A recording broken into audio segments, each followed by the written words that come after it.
ഈശോ മിശിഹായ്ക്ക് സ്തുതിയായിരിക്കട്ടെ. പ്രിയ സഹോദര സഹോദരി, നല്ല ഒരു ദിവസം നിനക്ക് ഉണ്ടാകട്ടെ. ഈശോ നിൻ്റെ ഭവനത്തിലേക്ക് കടന്നു വന്നുകൊണ്ട് നിന്നെ അനുഗ്രഹിക്കട്ടെ. മറ്റുള്ളവരുടെ ബന്ധത്തിൽ നമ്മൾ ശ്രദ്ധിക്കേണ്ട ഒരു കാര്യം എന്ന് വെച്ച് കഴിഞ്ഞാൽ, നമ്മളെപ്പോഴും മറ്റുള്ളവരെ വളർത്തുന്നവരായിരിക്കണം. ഒരു രീതിയിലും മറ്റുള്ളവർക്ക് ഉതപ്പോ ഇടർച്ചയോ കൊടുക്കരുത്. ഈശോ പ്രകാരമാണ് പറഞ്ഞു വയ്ക്കുക. വിശുദ്ധ മർക്കോസ് അറിയിച്ച സുവിശേഷം 9-ാമത്തെ അധ്യായം 42-ാം തിരുവചനം.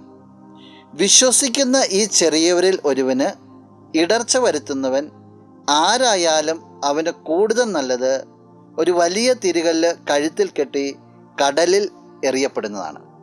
വളരെ ഗൗരവത്തോടു കൂടിയാണ് ഇടർച്ച കൊടുക്കുന്നതിനെക്കുറിച്ച് ഈശോ പറയുക. അതിലും നല്ലത് അവനവൻ്റെ ജീവിതത്തെ തന്നെ നശിപ്പിക്കുന്നതാണെന്നുള്ള.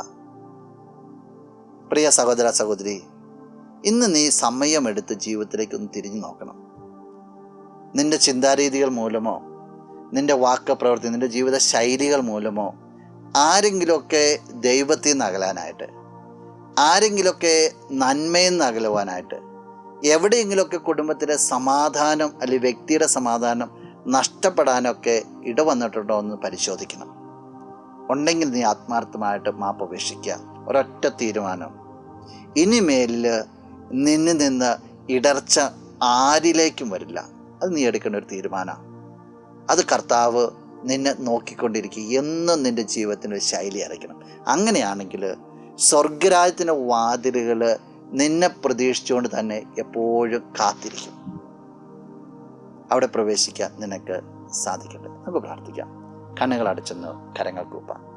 നല്ലവനായ കർത്താവേ, നിന്നെ ഞങ്ങൾ സ്തുതിക്കുന്നു, ആരാധിക്കുന്നു, മഹത്വപ്പെടുത്തുന്നു. നിന്റെ നാമത്തിൽ ഈ വ്യക്തി അനുഗ്രഹിക്കട്ടെ എന്ന് പ്രാർത്ഥിക്കുകയാണ്. ആർക്കും ഇടർച്ച കൊടുക്കാതെ സ്വർഗത്തെ ലക്ഷ്യമാക്കിക്കൊണ്ട് യാത്ര ചെയ്യുവാനും എല്ലാവരെയും സ്വർഗത്തിലേക്ക് നയിക്കുവാനായിട്ട് ഈ വ്യക്തിക്ക് കൃപ നൽകണമേ. എല്ലാ തരത്തിലുള്ള തിന്മകളിൽ നിന്ന് ഈ വ്യക്തി സംരക്ഷിക്കപ്പെടട്ടെ, ഇപ്പോഴും എപ്പോഴും എന്നേക്കും. ആമേൻ.